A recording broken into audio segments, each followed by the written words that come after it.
Okay, so the next thing that we will add to our spreadsheet is accumulated depreciation. We need to take depreciation into consideration. We have $150,000 worth of fixed assets. We need to take depreciation into consideration. These will be depreciation assets rather with a 10-year life, and I'll show you how that works. That'll be the variable for depreciation. Alright, so like all of our other tables, you need to put a heading.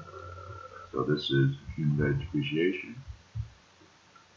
Oops, we forgot one thing. We forgot to copy the spreadsheet to the next page. Add another sheet. Go back to our original sheet. Remember, we do this just in case something goes wrong. We have a backup. We say Control C. Then we move to our new sheet, go to the intersection, and we say Control V as in Victor. Rename this sheet Accumulated Depreciation. Go back to our first sheet, hit Escape to get rid of the V's. We want to freeze the panes here.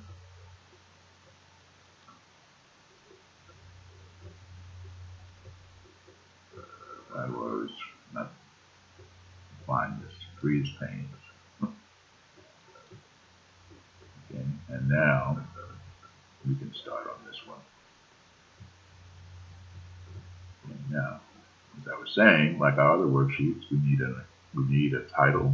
So this is accumulated depreciation.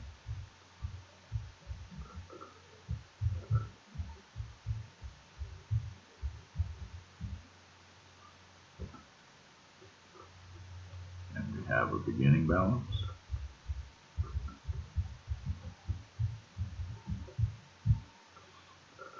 What is it that makes accumulated depreciation increase? Class? Depreciation expense. Right.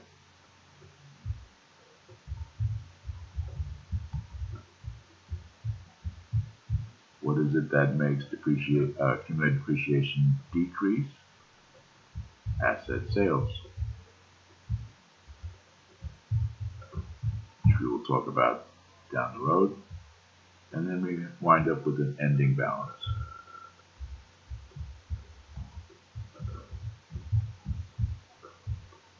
Okay.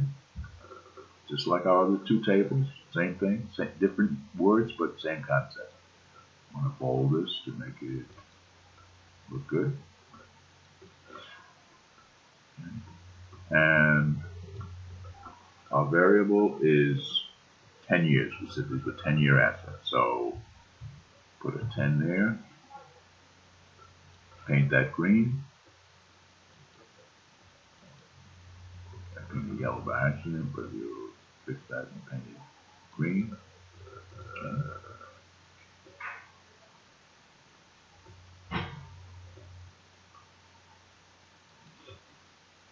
And again, like the other tables, our beginning balance is equal to whatever our ending balance was, so we can tie this to the ending balance in the previous month. Our ending balance. Now, what is the formula for depreciation expense? Class. Okay, well, it's equal to the asset, which is here,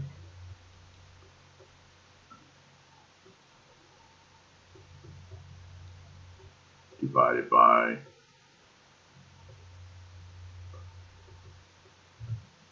the life.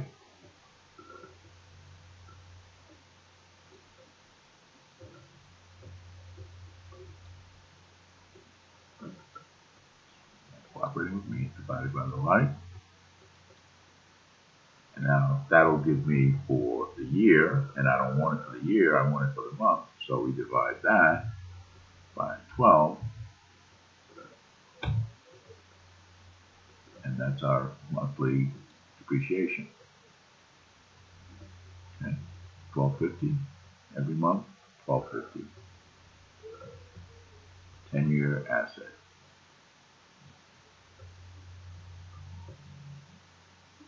We have no asset sales, so our ending balance is equal to our beginning balance plus depreciation expense plus asset sales. When we have them, they will be negative plus asset sales. Our ending balance is $12.50. Now we need to make sure that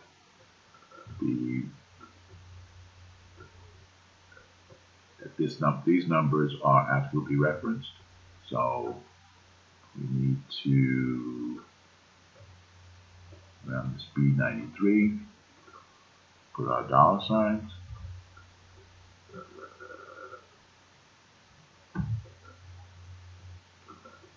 Because that will always be there, but we're going to drag this all the way across. So now, what should the depreciation expense be in the next month? Well, it's a straight line, so it should be $12.50. So let's see, move it across, and there we are, $12.50, $12.50. We need to format this a little better than it is. Okay. Now we can drag all of this across.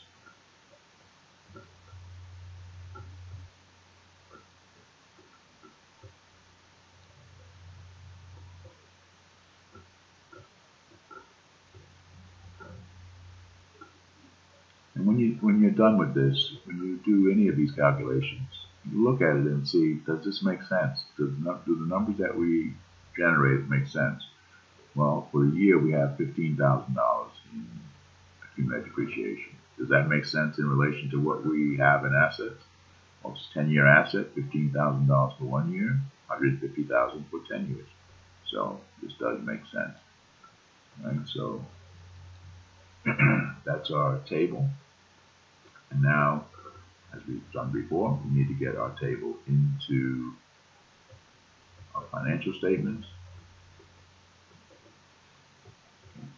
So we need a line in our financial statements for accumulated depreciation. So that goes under fixed assets. And the title is less accumulated depreciation.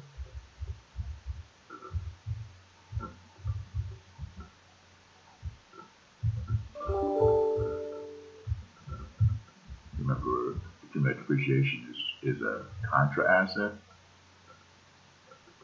Right? So our first month is there. Get our balance in. It's going to be a credit in the debit section, so it's going to be negative. So the link is equal to minus this ending balance.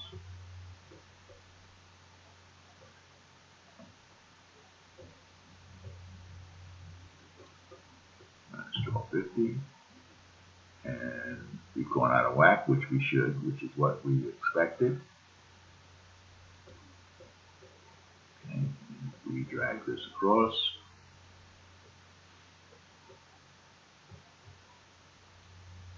You see that we go out of whack, out of balance. Out of balance is a better accounting term. Out of balance in all of our months. Okay. So now, what is the problem? Anybody know? Is it cash? In the last couple of ones, it was a cash issue. Is it cash this time? Well, accumulated depreciation and depreciation is a non-cash expense. So it's not cash this time. What it is this time is the income statement. We need a place in the income statement for depreciation, okay, in the expense side. So we have personnel, other than personnel, and then what we need is a row here for depreciation expense. So we want to enter, insert a row, insert the entire row, say OK. And this is going to be depreciation expense.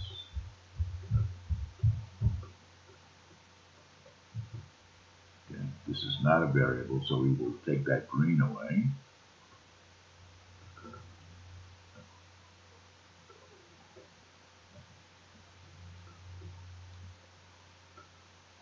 Unpaint that. No fill there. Okay.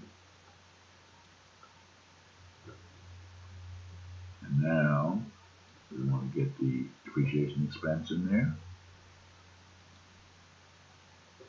Let's be proactive and get our total working correctly before we start. So if we go to F2, we can see that this total is not including this new line that we put in. So let's make it do that. Hit enter. And then when we get depreciation expense there, we'll drag the whole thing across. Right, so now we want to get our depreciation expense, and remember from the table, depreciation expense was a positive number, but in our income statement it's going to be a negative number, so it should be equal to minus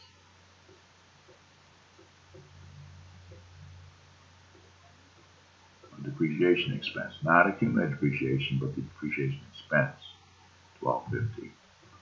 If you do that, you notice that the red has gone away.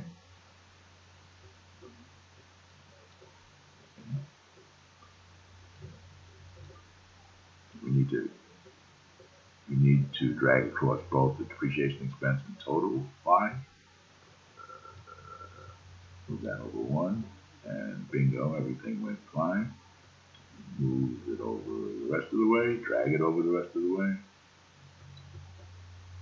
and everything has equaled out, and we're all balanced. Are we balanced everywhere? Let's see. No, we're not balanced everywhere. There's a problem, and there's always a problem in our cash flow statement. But we said that cash wasn't an issue. Well, that's true, except for one thing. If we look at our cash flow statement, we have net income of $13,250, and that's this amount. The only problem with that is that some of that is a non-cash item, and that's that $12.50. So that needs to be adjusted. There needs to be adjustment in the net income in the statement of cash flow. There needs to be an adjustment made for depreciation. Depreciation needs to be added back because it's a non-cash expense. So we want to insert a row there. Insert the entire row. And we want to add depreciation.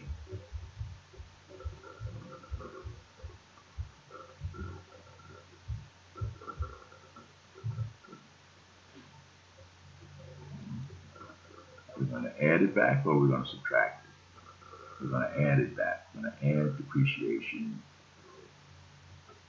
We can get it a positive number from the table. So link depreciation to depreciation expense in the table, $12.50. And the red has gone away. We'll continue to drag this across. And it should be all balanced. All of our cash flow statements should be balanced. So we have balanced cash flow statement. We have balanced balance sheet, income statement. Now we need to fix the summary.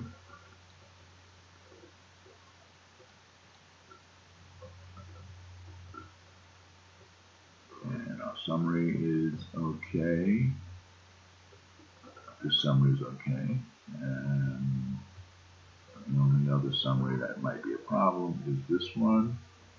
And what we need to do here is take that depreciation expense into consideration. So we need to drag that down. And now all of our financial statements are in balance, summaries are in balance, and all right with the world. So now we have 3 tables in our financial statements. Okay, and thank you for your time.